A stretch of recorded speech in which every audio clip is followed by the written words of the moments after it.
از صحرا تا کوها دعا برای صلح بود، در هر دل نوری از امید صلح بود. وقتی ابرای جنگ همه جا سایه افکند، این تو بودی که راه آرامش را نشان دادی.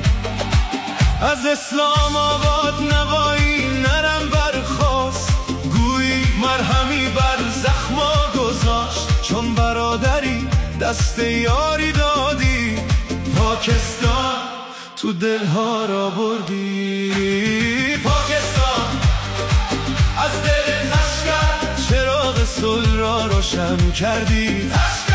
تشکر فیلد مارشال، درود بر رهبریات.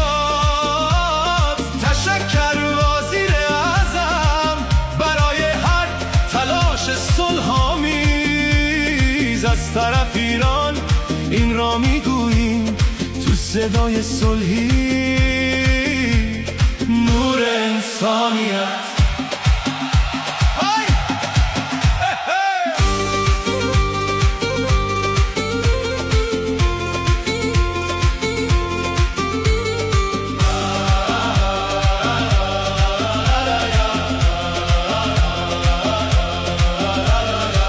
وقتی دنیا در تاریکی ها گم شده بود، تو صلح را برگزیدی نه راه جنگ را.